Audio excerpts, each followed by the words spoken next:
Shalom అలేకిం, షాలోమ్ అలేకిం, షాలోమ్ అలేకిం. న్యూ లైఫ్ ఇన్ క్రైస్ట్, క్రీస్తునందు క్రొత్త జీవితం. A new life in Christ, క్రీస్తునందు క్రొత్త జీవితం. Text from Isaiah chapter 11 verse 1. The book of Isaiah chapter 11 verse 1. యెషయా గ్రంథము 11వ అధ్యాయము 1వ వచనం. యెషయా మొద్దు నుండి చిగురు పుట్టును, వాని వేరుల నుండి అంకురము ఎదిగి ఫలించును. యెషయా మొద్దు నుండి చిగురు పుట్టును, దాని వేరుల నుండి అంకురము ఎదిగి ఫలించును. A shoot will spring on the stem of Jesse. వృక్షం నరకబడిన తర్వాత మొద్దు మిగిలిపోతుంది. Stem. A shoot will spring from the stem of Jesse. యెషయా మొద్దు నుండి. దేవుని యొక్క వాక్య భాగాన్ని ధ్యానం చేస్తే, యేసుక్రీస్తు ప్రభువు దావీదు వంశంలో ఉద్భవించిన వాడు. దావీదు వంశంలో నుండి జన్మిన యేసుక్రీస్తు ప్రభువు అనగారిన జీవితాన్ని వెలిగించేవాడు. నిరాశల వారికి ఆశాజ్యోతి కలిగించేవాడు. చితికిన బ్రతుకులను బాగు చేసేవాడు.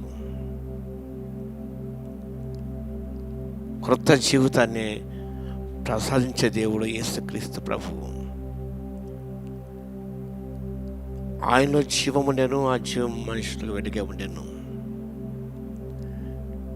యేసుక్రీస్తులో మనకు క్రొత్త జీవితం అనేది లభ్యమవుతుంది. యేసు రాక ముందు ప్రజలందరూ కూడా ధర్మశాస్త్ర యుగంలో ఉన్నారు. ధర్మశాస్త్రం పాటిస్తూ వారు నెరవేర్చలేక చతికిలపడ్డారు. శత్రురాజును అణిచివేశారు, త్రొక్కివేశారు. ఇంకా దావీదు వంశం నుండి ఎవరు కూడా రారు, పడిపోయారు. దావీదు వంశము పతనమైపోయింది, చలాచలైపోయారు. మళ్ళీ ఆ వంశము నుండి ఏదైనా వస్తుందని అనుకోవడం హాస్యాస్పదం అవుతుంది అనుకున్నారు. అలాంటి చెదిరిపోయిన, పడదోయబడిన ఆ దావీదు వంశము నుండి యేసుక్రీస్తు ప్రభు లోకరక్షణ జన్మించడం అనేది జగద్విదితమే. మన జీవితంలో పతనమైపోయినా కూడా, పతనాంశం చేరుకున్నా కూడా, so there is hope for you. ఒక నిరీక్షణ ఉన్నది. ఒక మొద్దు నుండి, యెషయా మొద్దు నుండి, ఇంకా మొద్దు లాభం లేదు, ఇది చిగురించదు, అంకురించదు, ఫలించదు అని అందరూ అనుకుంటున్న సమయంలో ఆ మొద్దు నుండి, యెషయా మొద్దు నుండి చిగురు పుట్టడం, దాని వేరు అంకురం ఎదిగి ఫలించడం ఎంత గొప్ప విషయం కదా. యేసు ప్రభు జీవితాన్ని చిగురింపచేసేదేవాడు. సైతాను మన జీవితాన్ని నశింపచేయడానికి వచ్చాడు, నాశనం చేశాడు, మన జీవితంతో ఆడుకున్నాడు, మన జీవితాన్ని పతనవాస వైపు నడిపించాడు, పతనం చేశాడు. నిర్జీవిస్తుల్లోకి వెళ్ళిపోయాం మనం, జీవచన పడిపోయాం మనం. There is no life, there is no light, there is no freedom. ఇలాంటి స్థితిగతుల్లో మనం ఉన్నప్పుడు దేవుడు తన ప్రియకుమార్ని ఈ లోకాన్ని పంపి లోకానికి ఆశాజ్యోతిగా పంపాడు. ఆయన జీవమున్నది. యోహాను సువార్త 10వ వచనంలో ఆయన జీవమున్నది, సమృద్ధిలో జీవనం ఇవ్వడానికి, మన జీవితాలను కొత్త పదవి నడిపించడానికి యేసుక్రీస్తు ప్రభు ఈ లోకానికి వచ్చాడు. విశ్వాసికి క్రీస్తులోని నూతన జీవితం అనేది, కొత్త జీవితం అనేది లభిస్తుంది. ఆయన తిరిగి జన్మించాలి. యోహాను సువార్త 3వ అధ్యాయంలో కొత్తగా జన్మిస్తేనే కానీ నేను కొత్తగా జన్మిస్తేనే కానీ దేవుని ప్రవేశించలేవు. A new life will spring forth from the injured stem.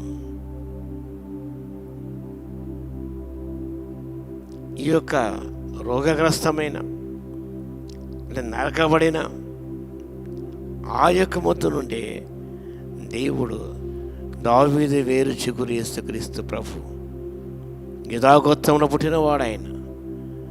దావీదు వంశమందు నేడు రక్షకుడు మీ కొరకు పుట్టి ఉన్నాడు. ఇది స్టెమ్ ఆఫ్ జెర్సీ.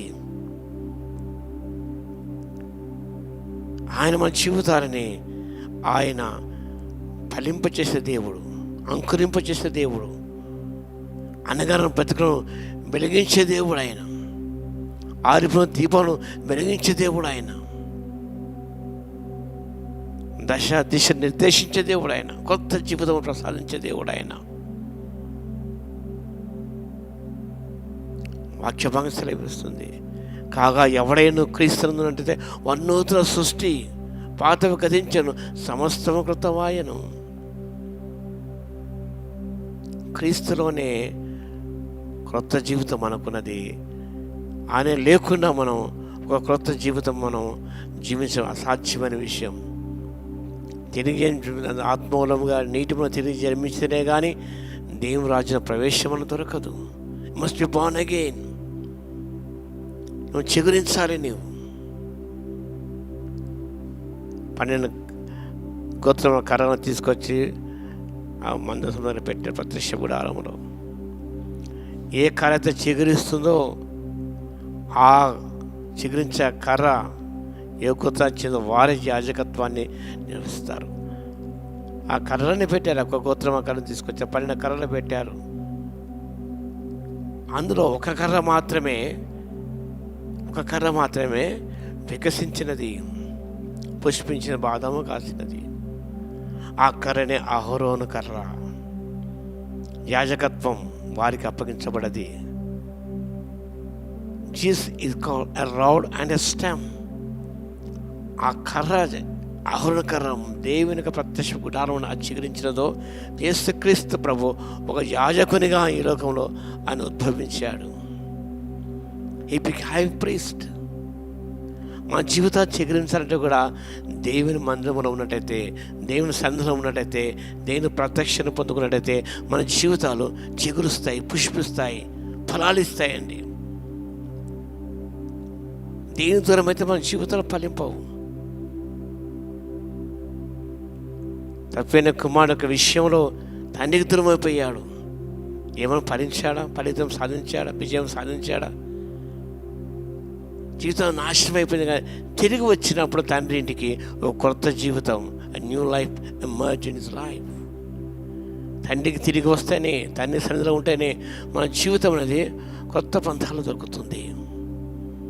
కాబట్టి ప్రేమ బిడ్డలారా, ఈ క్రిస్మస్ సీజన్ ముందుకు సాగిపోతుండగా క్రీస్తునిదే మన కొత్త జీవితం. నేను ఆశ్చర్యపోవచ్చు. యేసుకు చూసి దర్శనంలో ఎన్నెన్ని ఎముకలు మా ఆశలు అనగారిపోయాయి, నిష్ఫలమైపోయాయి. ఇంకా no hope for our lives అన్న వారికి Jesus hope of the world, hope of your life, hope of your church, hope of institution. అంత అయిపోయి పతనం అయిపోయింది, ఇది ఇంక లాభం లేదు అన్న ఆ సంస్థలే కానివ్వండి, ఆ సంఘమే కానివ్వండి, ఆ వ్యక్తే కానివ్వండి, when you come to Christ, spring up. నువ్వు తప్పగా నువ్వు అంకురము ఎదిగించుంది, ఫలిస్తుంది. అది క్రీస్తులోనే ఆయన సన్నిధిలో. కాబట్టి నీ జీవితం ఎలా ఉన్నా, ఒక ముద్దులా ఉన్నా నువ్వు చిగురించగలవు. జీవితం ఎన్నమావివైనా కూడా నీటి మడుగులు ప్రభు అందులో నుంచి తీసుకుని రాగలడు. కాబట్టి there is hope for you in Christ, there is new life for you in Christ. రా అని చెంతకురా, నువ్వు ప్రార్థించు. ఎలాంటి స్థితిలో ఉండకూడదు. దేవుడు నీ జీవితం చిగురింపచేస్తాడు. ఎలిజబెత్ జీవితాన్ని చిగురింపు చేయలేదా? శారా జీవితాన్ని చిగురింపు చేయలేదా? ఫలాలు ఇవ్వలేదా? అలా నీ జీవితం ఇవ్వగలడు. కాబట్టి నీవు ప్రభుని విశ్వసించి ఈ గొప్ప ధన్యత పొందవలసిందిగా ప్రభు పేట మనవి చేస్తూ మీకందరికీ కూడా క్రిస్మస్ శుభములు అందిస్తున్నాను. ప్రార్థన చేసుకుందాం. మహాగణ మహోన్నత యేసయ్య మీకు వందనాలు స్తుతులు స్తోత్రాలు నాయన. ఎంతో గొప్ప దేవుడు మా తండ్రి దావీదు వంశం జన్మించిన ఆయన అలాగే మా బ్రతుకుల ప్రభువనైనా చితికిన మా బ్రతుకుల తండ్రి మీ జీవాన్ని నింపినైనా ప్రభువ మా జీవితాన్ని జీవింపచేశారు, అంకురింపచేశారు, ఫలింపచేసిన విధానం బట్టి మీ స్తోత్రాలు నాయన. ఎందరైతే కుంగి ఉన్నారు, నిరాశలో ఉన్నారు తండ్రి, వారి జీవితంలో ప్రభు మీరు ఆశ జ్యోతిగా మీరు జన్మించగలందుకు మీకు స్తోత్రాలు చెల్లిస్తున్నాం నాయన. మరి మీ సన్నిధిలో చిగురించు ఆహారం కర్రవరకు ఇచ్చే మీకు స్తోత్రాలు. మా జీవితం కర్ర లాంటివి, ముద్దు లాంటివి మా తండ్రి, కానీ మీరు నీరుగా మా జీవితంలో వచ్చినప్పుడు మా తండ్రి ప్రభువా మేము ఫలించగలం మా తండ్రి, చిగురించగలం ప్రభువా. అలాంటి కృప మాకందరికీ ఇవ్వగలందుకు మీకే స్తుతి స్తోత్రాలు ఆచరించుకుంటూ ఘనమైన మీ నామను కొనియాడుకుంటూ యేసయ్య నామమున ప్రార్థించి వేడుకొంచున్నాము తండ్రి, ఆమేన్. మన తండ్రి అయిన దేవుని యొక్క ప్రేమయు మన ప్రభువును రక్షకుడైన యేసుక్రీస్తు యొక్క కృపయు పరిశుద్ధాత్మని కన్యుని సహవాసం మనందరి సదాకాలము తోడే ఉండును గాక, ఆమేన్.